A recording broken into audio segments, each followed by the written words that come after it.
Namanya Naila. Umurnya baru 17 tahun, anak satu-satunya dari keluarga sederhana di sebuah kampung kecil di Jawa Barat. Orang-orang di kampung kenal dia sebagai anak baik, sopan, nggak neko-neko. Dari kecil, dia lebih banyak di rumah, bantu ibunya beresin warung kecil di depan rumah. Kalau ada waktu senggang, paling bentar dia main HP scroll Instagram, dengerin lagu, atau nonton drakor. Pokoknya, Naila bukan tipe anak yang suka keluyuran atau ngumpul sama anak-anak lain yang bandel. Tapi semua berubah waktu dia kenal sama seseorang di dunia maya. Cowok itu muncul tiba-tiba di DM Instagram. Awalnya cuma balas story Naila yang lagi upload foto senja. Dari situ, obrolan mereka makin intens. Namanya Ray. Ngakunya tinggal di Jakarta, kerja di bidang kreatif, dan sering bolak-balik keluar kota buat proyek. Gaya bicaranya sopan, penuh perhatian, dan bikin Naila merasa spesial. Setiap malam Ray selalu sempatin waktu buat video call, ngasih kata-kata manis, dan bilang kalau Naila beda dari cewek-cewek yang pernah dia kenal. Kalau kamu deket, aku pasti udah datangin orang tuamu, Nay, katanya waktu itu sambil senyum dari layar HP. Naila senyum-senyum sendiri denger gombalannya. Itu hal baru buat dia. Nggak pernah ada yang bilang hal seindah itu ke dia. Semakin hari, Naila makin larut dalam hubungan mereka.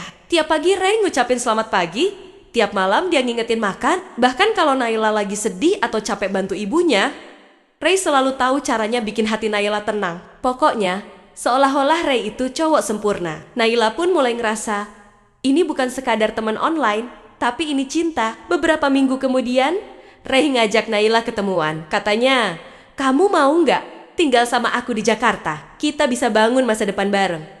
Aku serius sama kamu, Nay. Naila yang polos dan haus kasih sayang, langsung baper berat. Dia mulai kebayang hidup berdua sama Ray di ibu kota. Tinggal di apartemen, jalan bareng di mall, makan ramen, nonton bioskop kayak di drama-drama Korea yang sering dia tonton. Tapi semua itu jadi awal dari keputusan yang akan dia sesali seumur hidup. Naila akhirnya mutusin buat kabur. Malam itu, dia cuma ninggalin secari kertas buat ibunya yang tertulis, Bu, Naila mau cari hidup yang lebih baik, jangan cari Naila. Suatu saat, Naila akan balik. Dan singkat cerita, Naila naik travel ke Jakarta pakai uang tabungannya sendiri. Sepanjang jalan, dia deg-degan tapi juga excited. Dia terus chat Ray, bilang dia lagi OTW. Ray cuma balas singkat, aku jemput nanti di tempat khusus ya, jangan turun di terminal. Naila pikir mungkin Ray punya alasan sendiri. Lagi pula dia percaya sepenuhnya. Saat travel sampai Jakarta, sopir nurunin Naila di pinggir jalan yang cukup sepi. Beberapa menit kemudian, mobil hitam tua datang menghampiri. Ray di dalam, pakai jaket hitam dan masker. Tapi Naila bisa ngenalin matanya. Itu bener Ray. Dia masuk ke mobil. Tapi anehnya, Ray gak nyapa hangat kayak biasa. Cuma bilang, akhirnya kamu datang juga. Sopir mobil itu diam aja dari tadi. Wajahnya gak kelihatan jelas karena malam udah gelap. Mereka jalan melewati jalan-jalan kecil yang sunyi. Jakarta yang Naila bayangkan gemerlap dan ramai, tiba-tiba terasa asing dan mencekam. Di dalam mobil itu, bau aneh mulai tercium, campuran antara bau tanah basah dan sesuatu yang amis, kayak darah. Tapi Naila cuma diam. Dia pikir, mungkin itu cuma pikiran buruk karena gugup ketemu pacar online-nya. Rumahku agak jauh dari kota, kata Ray singkat. Lalu Naila cuma mengangguk.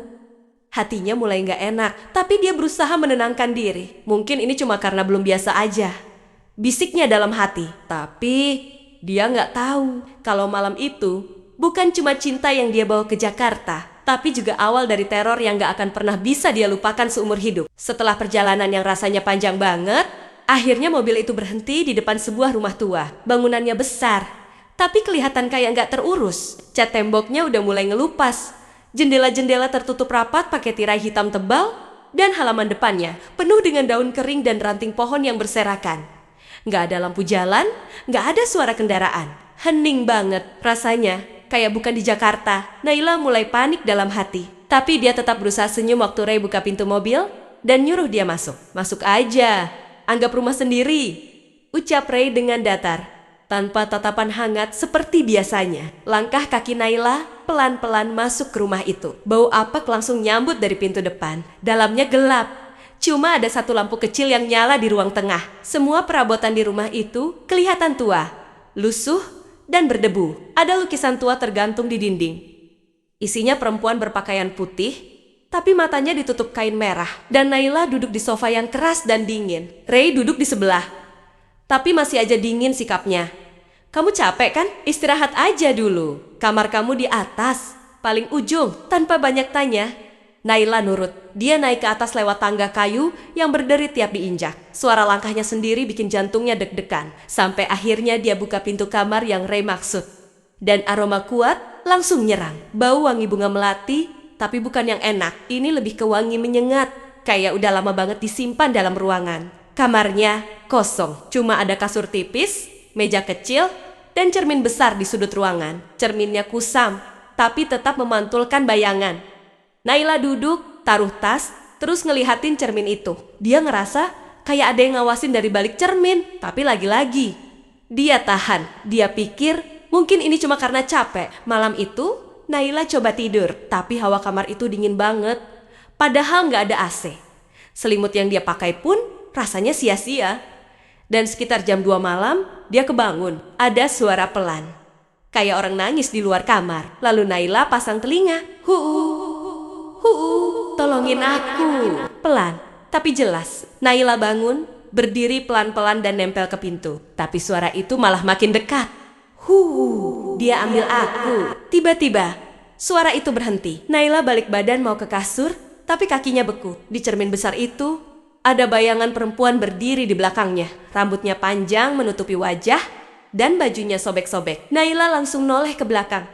Kosong. Dia lihat lagi ke cermin. Masih ada, tapi perempuan itu sekarang nunjuk ke arah Naila. Tanpa pikir panjang, Naila lari keluar kamar. Tapi begitu dia buka pintu, lorong di luar kamar berubah gelap total. Gak ada lampu, cuma cahaya remang dari ujung lorong. Jantung Naila berdetak makin cepat. Suasana makin mencekam. Dia ngelihat pintu kamar lain terbuka pelan-pelan sendiri. Dari celah itu, muncul tangan pucat menggenggam kusen pintu. Lalu suara Ray dari bawah manggil pelan. Nay, kamu udah gak bisa pergi lagi. Ini udah takdirmu. Naila nahan napas. Dia baru sadar. Bukan cuma Ray yang aneh, tapi rumah ini pun gak wajar. Ada sesuatu yang disembunyikan. Sesuatu yang gelap dan haus akan tumbal. Dia balik lari masuk ke kamar, kunci pintu, dan peluk lututnya sambil gemetar. Tapi cermin itu kembali berkabut dan pelan-pelan muncul tulisan samar dengan goresan seperti darah. Kamu bukan yang pertama, tapi mungkin yang terakhir. Naila gak tidur sama sekali malam itu. Dia duduk di pojokan kamar, matanya terus ngawasin cermin besar yang tadi sempat nunjukin tulisan aneh. Tulisan itu udah hilang sekarang, tapi bayangannya masih ada di kepalanya. Nafasnya ngos-ngosan, jantungnya kayak mau copot. Pagi datang, tapi cahaya matahari gak masuk lewat jendela. Tirai masih rapat. Kamar itu tetap suram. Naila memberanikan diri keluar kamar. Lorong yang semalam gelap gulita kini tampak jelas. Tapi justru itu yang bikin dia makin takut. Dinding lorong itu penuh coretan merah. Ada simbol aneh, tulisan berbahasa asing, dan potongan gambar perempuan yang wajahnya disobek. Dia jalan pelan ke bawah. Tapi rumah itu kosong. Nggak ada suara Ray. Nggak ada siapapun. Bahkan pintu depan dikunci rapat dari luar. Naila coba buka jendela, tapi semua jendela dikunci pakai palang besi dari dalam tembok. Dia terjebak di meja ruang tengah. Dia ngelihat sebuah buku tua, warnanya coklat kusam, dan bagian sampulnya ada cap darah yang udah kering. Di dalamnya isinya penuh catatan tentang tumbal perempuan muda untuk ritual kekayaan dan perlindungan dari makhluk halus. Nama-nama perempuan ditulis rapi, termasuk foto-fotonya. Beberapa wajah mereka tampak familiar, termasuk satu foto di halaman terakhir. Foto Naila. Tiba-tiba terdengar suara dari atas. Suara langkah kaki berat yang jalan pelan-pelan. Naila langsung lari, sembunyi di bawah meja. Tapi suara itu bukan cuma satu, ada banyak langkah. Diikuti suara perempuan tertawa pelan. Tapi gak ada orang. Naila nahan napas. Tapi lalu ada suara dari dalam kepalanya, bukan dari telinga. Kamu bisa pergi kalau kamu bersedia ninggalin satu bagian dirimu. Tiba-tiba pintu depan kebuka pelan. Angin masuk, semua jadi hening, dan sosok Ray muncul lagi. Wajahnya pucat, mata hitam legam, tubuhnya kotor seperti habis digali dari tanah. Dia bilang, pelan, aku sayang kamu, Nay. Tapi ini bukan tentang cinta lagi, ini tentang janji.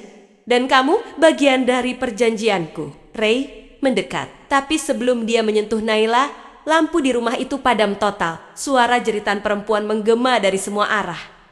Pintu-pintu kebanting sendiri, cermin pecah satu persatu. Lalu tiba-tiba, semua berhenti. Saat Naila buka matanya, dia udah ada di pinggir jalan, masih pakai baju yang sama. Tapi tangannya penuh luka. HP-nya rusak, dompetnya hilang. Dia bingung, tapi dia tahu, dia selamat. Beberapa hari kemudian, polisi nemuin dia dan nganterin balik ke kampung. Ibunya nangis histeris, lihat anaknya pulang dengan kondisi kacau. Tapi Naila cuma bisa duduk diam di kamar, nangis sendiri tiap malam, dan terus mimpi perempuan dari cermin itu. Kadang, dia bangun tengah malam dan ngeliat tulisan merah muncul sendiri di kaca jendela kamarnya. 1 minggu setelah Naila pulang, berita viral muncul. Rumah tua di pinggiran Jakarta terbakar tanpa sebab. Tidak ditemukan jejak penghuni, hanya puluhan foto perempuan hilang. Dan sejak hari itu, Naila nggak pernah cerita ke siapapun soal apa yang sebenarnya terjadi. Tapi dia tahu, dia masih dibayangin sesuatu.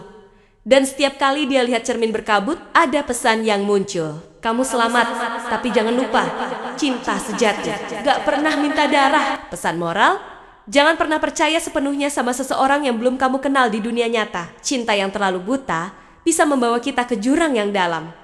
Dunia maya bisa jadi tempat pertemuan, tapi juga bisa jadi perangkap. Sayangi dirimu, jangan korbankan masa depan hanya karena janji manis yang belum tentu nyata.